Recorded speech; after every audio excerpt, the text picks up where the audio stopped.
Well, hello there, health coaches. I'm Michelle Leota. I am a practicing health coach with 13 years in the industry. And today I'm opening up the client archives to share about three of my very first clients. Yeah, we're going way back. When I say archives, I really mean, because you might picture something very formal over here. No. Like what I really mean is I'm digging into my memory because client notes from back then are long gone, long shredded. By the way, if you are here with me live, please say hello in the comments. You can ask questions right now throughout the entire broadcast. I am here for it. I'm here for you. And if you're just starting out with your health coaching business and you're looking for your first few clients, I know it can feel daunting. I know what it felt like for me. It's hard in the beginning. Anything brand new can feel really challenging. Even if you've had a couple of clients, it might be like, okay, well, where are the next few clients going to come from? So first and foremost, I want to invite you to a free community event that's happening this September, where you're going to have the chance to meet and chat with your fellow newbie health coaches and me in a very, very casual setting. And we're going to cover the three things that you must have in place in order to move forward and get your business off the ground. And we're going to help you devise a plan for yourself to do just that. So what you're going to want to do is join us for free at healthcoachpower.com/get-started-2022. I held an event like this. It must have been, oh gosh, like 6 months ago, 7 months ago. And it was so well attended. And the feedback from coaches was so overwhelmingly positive. It was like, we absolutely have to do it again. So here's the URL just one more time. You can register at healthcoachpower.com/get-started-2022. And it's completely free. And I hope to see you there because then you will be on screen. I will be on screen. We will all be there together in a big like Zoom meeting where we can actually talk to each other, not just listen, not just chat, but actually talk. So I'm really looking forward to it. Now, as promised, today I have dug through my brain and tried to think about those very first clients. You know, where did they come from? What kind of program did I enroll them in? How did I do that? What did I charge? And what kind of results did they get in the end? And so many years later, actually, I'll tell you all about it. But two of the three I am still in contact with to this day, and I know exactly what they're up to. So let's say hello to everyone who's here. Beryl is here. Hello, Beryl, and Nicole, and Katie is here over on Facebook, and Mary Beth, hello. I know a bunch of you over here on Instagram too, so nice to see you. I'm going to start off telling you about Sophie, and names have been changed to protect the innocent. I just changed their names because I think that's the right thing to do, even though, my goodness, it's been a long time. Okay, so client number one. And by the way, if you're here with me live, tell us briefly in the chat, who was your first client? Was it a friend, a family member, someone totally random, or have you not had that first client yet? My very first real paying client was Sophie. And Sophie had been reading my blog. I'm sure I have talked about her before because it always is just such an interesting thing to think about. Somebody can be reading your blog, or in this day and age, following you on Instagram or listening to your podcast. And the next thing you know, this perfect stranger wants to hire you. Well, that's exactly what happened with Sophie. So I'm a huge fan of creating content. Content can come in the form of, like I just said, a blog post or a whole blog full of blog posts, a podcast of your very own. It could be content in the form of events and workshops that you're running. It could be great social media content, but creating content is where it's at in terms of drawing people to you. This is how it worked for me with my very first client. So Sophie contacted me when she saw that I was ready to take on clients. I was at that halfway point at the Institute for Integrative Nutrition. And I believe it's the same these days. We're about halfway through the curriculum. They say, you're ready, go find your first clients. So when I announced that on my blog, she contacted me and said, I want to be one of your first clients. And I mean, I would be lying if I told you I was cool, calm, and collected about that. I was not. I was really nervous. The other thing was, not only was she a perfect stranger, she lived halfway across the country. I wasn't even familiar with that part of the country. It was just like, who is this person? And her main concern was eczema. I was not then, and I continue to not be an expert in eczema. At the time, I was not marketing myself in any kind of targeted way. So you're going to notice these 3 clients that I had very different issues. Some I was better able to help than others. So her main concern was eczema. She had recently lost her job working in a hospital. And initially she said, no, we had our consultation and she said, I can't do this because I'm too concerned about money. I just lost my job. But I followed up and I reminded her, I don't know where I got the nerve to do this with my very first client. I figure I must have been like, what do I have to lose? So I followed up and I reminded her that while looking for a job, she was going to need confidence. And she was really, really lacking confidence because of her skin and for other reasons as well. And I reminded her that since she didn't have a job right now, she had all that extra time to invest in herself. And I don't think I expected her to do anything with that follow-up, but she replied and she said, okay, let's do this. Now, back then, you have to remember, this was 13 years ago, I was offering a 6-month coaching package where we would meet every other week. That was the standard. It was kind of given to us by IIN. I don't know if they still promote this, but they were telling us you should do a 6-month program where you meet every other week with the client. Okay, great. And I was planning to charge $1,200. That was my full price. But for this very first client, of course, I just wanted her to say yes. And I think it's a great idea with your first clients to offer a discount. So for my first few clients, they knew I was going to be taking them on at about half rate, or I'm not sure if I told them 50%, but I told them there was going to be some sort of new client or intro rate. And she paid probably around $600 for this 6-month program. So I just want to say something real quick on pricing. If you hear me say $1,200 for a 6-month program and you're like, oh my God, that's so expensive, I could never charge $1,200 for any of my services as a brand new health coach. Yes, you can. I quickly did after these first few clients. And that was 13 years ago. The year was 2009. We were not in a good place in terms of the economy. There had been layoffs like this first client. And yet that's the price that I was successfully charging all through those first couple of years of my business. So now in 2022, if the thought of charging $1,200 makes your knees shake, you can assure yourself that that is probably too low. Got it? Good. Okay. So my first client paid me about $600. So that was $100 a month, which is really nothing, but it was great. It was great for a first client and for the experience. During the course of our 6 months together, her skin saw minor improvements. I remember feeling a bit discouraged that progress didn't come more quickly. Have any of you had that experience where you're like, oh, this person wanted to achieve XYZ and it's kind of not happening? Right off the bat, that was my feeling. It didn't do great things for my ego. I'll tell you that right now. Now, Beryl is saying that she has not had a paying client yet. Beryl, I want you to pay attention to the client acquisition tips that I'm going to give at the end of this episode. Now, even though my client did not see her eczema disappear the way I had hoped, her confidence shot up, her mood got much, much better, and her energy levels improved.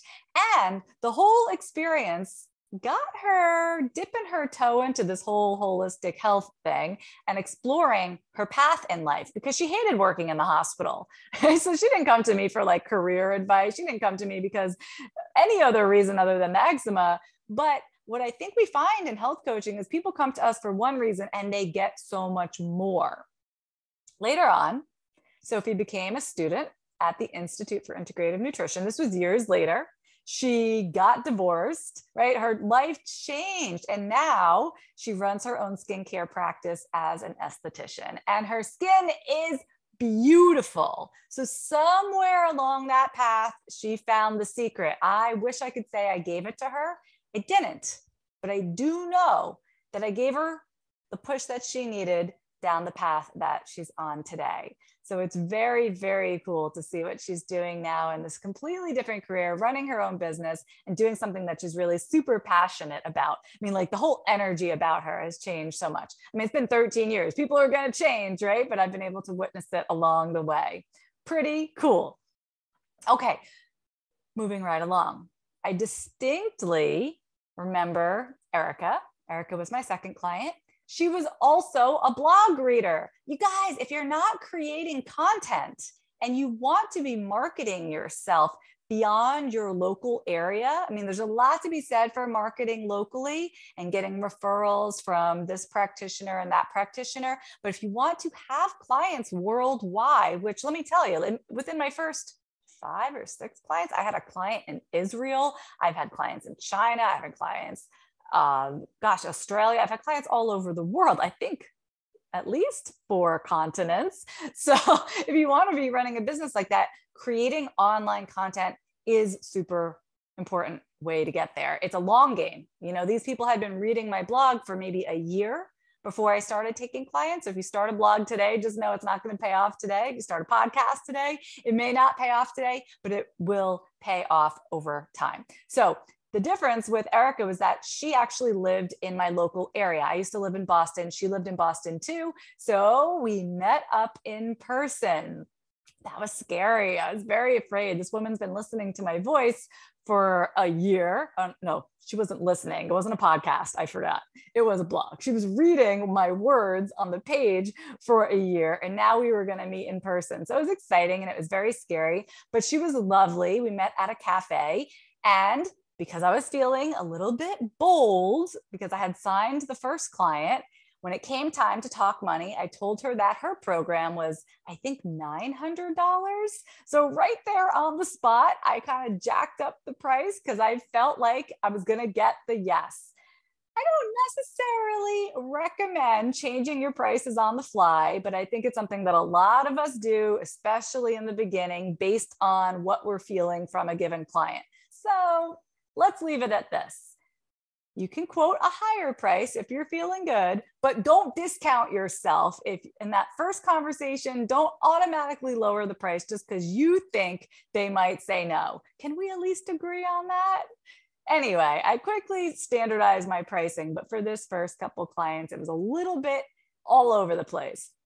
Now, let me tell you what happened. She said yes. She took out her checkbook. She wrote me a check for the full amount of the program, not monthly installments, and handed it to me across the table. And I was like, oh, what? I mean, $900 all at once felt like a gold mine, but I tried to be very, very cool about it. Anyway, she was a great client. Her main concern was digestive trouble. This I knew a lot about.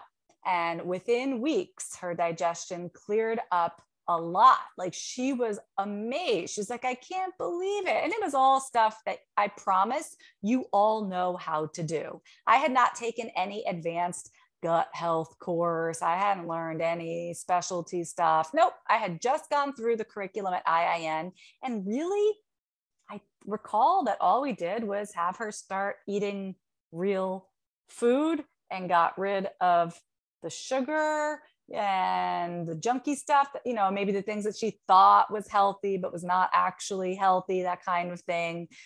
And wow, within a very short period of time, she started having these, this like remarkable recovery from her lifelong digestive issues. So she was so super happy. You'll never guess what happened. She stopped showing up. She canceled sessions and she cut out early. That sounds like a bad thing, but actually it was a great thing because she got the result that she was looking for. And she got it in just a couple months instead of a whole 6-month program. So it was more important for her to have her time and have her great results, that she now knew how to continue eating the right way for her body. She didn't need to spend time on the phone with me anymore. So that was very interesting. Usually when a client cuts out on you, you can feel bad about it, or you might feel like, oh, I did something wrong, or they didn't get good results. But this is an occasion where they simply didn't need all that time. So you do have to think, why am I offering a 6-month program? If you have multiple clients who start getting results earlier, and then by month 5 or month 6, it kind of starts to drag. Has anyone had that experience? I'd had that a lot in the beginning because I was just offering the 6-month program. And yet I rarely needed 6 months. By month 3 or 4, it's either like someone was seeing results or they weren't putting in the effort. It wasn't going to happen for them. They had some self-sabotaging thing going on. And months 5 and 6 always tended to drag. So anyway, she ended early, but it was a good thing. She skipped out and I never heard anything from her again. So I don't know what happened next in this case, but it was a happy ending in terms of my business and working with this second client. Okay, first, I just want to check in with our live viewers. Do you have any questions so far? Anything you're curious about that I did or didn't do with my first couple of clients? You can go ahead and put that in the chat. I'm keeping an eye on it. I'm always happy to answer your questions. For these, I really do have to pause and think hard because it was a long time ago. I feel like it was 3 or 4 lifetimes ago. But it's been really interesting, even just to prepare for this session, to dig back through. And so when it comes to my third client, I got to tell you, I cannot remember exactly who the third client was, but I can remember a standout client that came early on in my business, very early on. And we're going to call her Casey. And I met Casey by holding my very first workshop. Have you been holding workshops? A year ago, oh gosh, 2 years ago, to ask that question was fraught with, oh my goodness, COVID this, COVID that. People were doing online workshops, of course. It wasn't exactly the same. But now the opportunity is back on the table for any kind of workshop that you want to do. In fact, I was just talking to Melissa, who's one of our HPU members. I was over in the HPU group, and Melissa is planning to hold a workshop on blood sugar control for diabetics and maybe even people who are not diabetics at a local gym. So that's the kind of workshop that I'm talking about. India's asking, is there any assessments that you had to do for them before you began their program? Great question. So for all 3 of these clients and many, many that came after, the only kind of intake that I did was I used the health history form given by IIN. I was using that the way they instructed us to. I just followed directions for the most part in the beginning. I wasn't making too much stuff up on my own. And I would have that consultation call with them and go through the health history form that they had completed in advance of that call. I don't do that anymore. And we have other episodes talking about a better way to bring in new clients. I don't think in your free half-hour call, or I think back then I would actually do a whole hour, which you do not need. I need to be asking about like their mother's side of the family's health history and the father's side of the family, and have they had any surgeries? I mean, you don't need that level of detail in order to have a conversation, see if you're a good fit, offer your program, and sign someone up. You can take all those nitty-gritty pieces of information later. So anyway, back in the day, though, that's what I was doing. And you know what? It may not have worked like gangbusters. There were certainly clients that I didn't sign, and time wasted on calls where people just picked my brain for an hour and I got on the phone with wrong people, et cetera, et cetera. But that's what I was doing. Good question.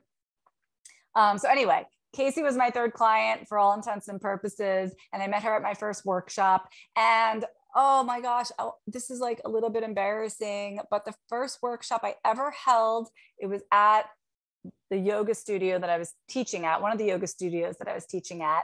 And it was called the Yoga of Food, which I thought was fascinating. And I continue to be interested in energy work and food energetics. And because I thought it was fascinating, that's what I named my workshop. And I don't advise that.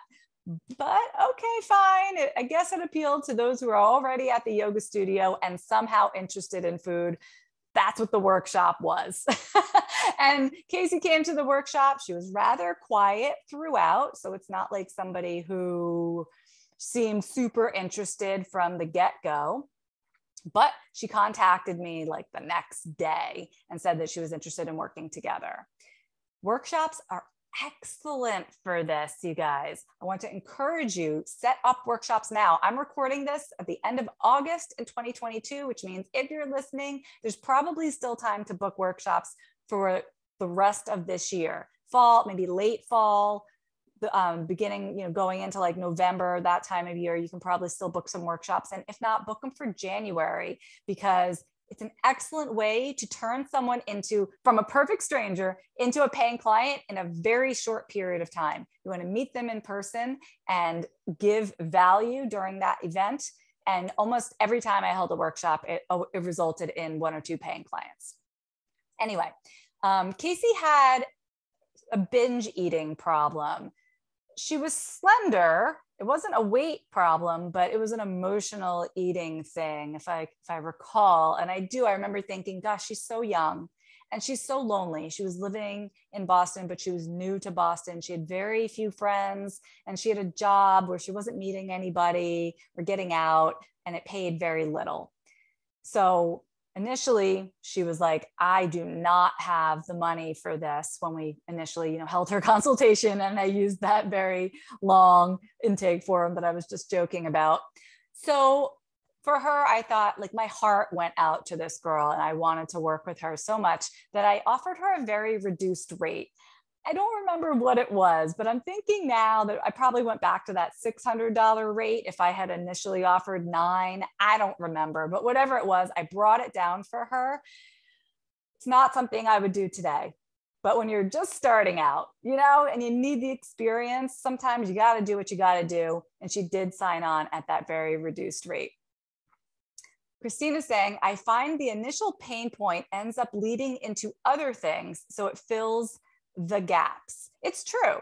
So somebody comes to you because they have eczema, or in this case, she was binge eating, and it always leads to other things, right?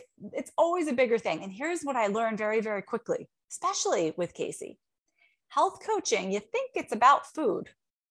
All of y'all out there were like counting your macros and going keto or whatever, going plant-based. Food is never about food. It's like hardly ever about, like, let me teach you about kale. You know what I mean? It's always these deeper underlying issues. So you think you are like a health coach and you're going to talk about nutrition all day? False. You are a health coach, you're going to talk about nutrition a little bit, and you're going to talk about all kinds of life issues beyond that. Now, I do remember that Casey did try a lot of new foods when we were working together. She was young, right? She hadn't cooked much for herself before. And I remember she really liked cooking kale in coconut oil. She didn't like it before, but when she tried cooking it in coconut oil, suddenly it all made sense to her and she started enjoying kale. And I think we chipped away at helping her have a more healthy relationship with food, just overall. The binge eating, did it disappear? No, that was a bigger issue. That's also probably something that was going beyond what I could offer as a health coach. It's not a specialty area of mine, right? Digestion, yes. Eczema, no. Binge eating, not really.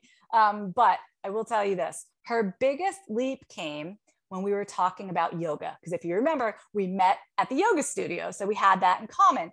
And she wanted to do more yoga. She was very into it. And it was great for her because of yoga is great for just about everybody, but also it's a social setting. And we were going to a studio where there were a lot of young people. So I really wanted her to do more yoga too, but she couldn't afford the classes, right? Classes are pretty expensive. And I told her, because I had been in the yoga world for a while, I said, you know what? They offer work study positions. Talk to Lynn. Lynn was the owner. I said, talk to Lynn. And that just blew her mind. She's like, what? They give you free classes if you work in the studio a couple of hours? She got started with that. She ended up becoming I'm getting chills right now. She ended up becoming a yoga teacher, and she travels the world teaching yoga. Oh my God, right? Like, I seriously have chills all over my body because that one conversation affected such change in her life. And I can only imagine that by finding something she was really passionate about and finding a community and a place where she belonged and immersing herself in that, the binge eating, right? That's the kind of stuff that's going to fall by the wayside when we take care of the deeper rooted issues. And I'm very, very proud of my work with her. So in retrospect, I think the main takeaways for those of you listening, first of all, is to create content and events so people can get to know you. They have to get to know you. Now, inside Healthy Profit University, I teach coaches how to create a signature workshop. Like I said, those tend to be excellent for connecting with new clients very quickly. My first workshop, I didn't know what the heck I was doing. Now I literally can tell you step by step how to set it up, how to connect with the venue, what should be included in your workshop, and how to get the most out of it. That's what we do inside of HPU. But what I am telling you is whether it is blogging consistently, it's a podcast, it's something that you're putting out, high quality content on a consistent basis has always been a mainstay of my business. Second thing, offer a reduced rate in the beginning and let them know it is a reduced rate that's only available for a short period of time. Get the yes. You need the experience in the beginning. They need your help. It's a win-win. You get a testimonial from them. You get a case study. 13 years from now, you can be talking about them. You want to make that happen. So don't be afraid to offer a reduced rate, but don't do it for free, because when you do it for free, people don't show up because they've got no skin in the game. And then last, sometimes client results are not exactly what you think they're going to be. So you want to leave room for not knowing what's going to happen. You want to remember that you're helping your client along their path, not the path that you create for them. You're not out there like laying stones and saying, yes, walk here. They are doing that. You're helping them find that for themselves. And I think that came through very, very clearly with Casey, that third client that I just told you about. So again, if you're new to coaching, or if you're new again to coaching because maybe you're starting again after taking some time away, either way, I want you to join us this September for a free community gathering where we're going to be discussing how to get your coaching business off the ground. And you can join us for free at healthcoachpower.com/getstarted2022. And I will see you there. And I'll see you next week. Thanks for being here, everybody. Take care.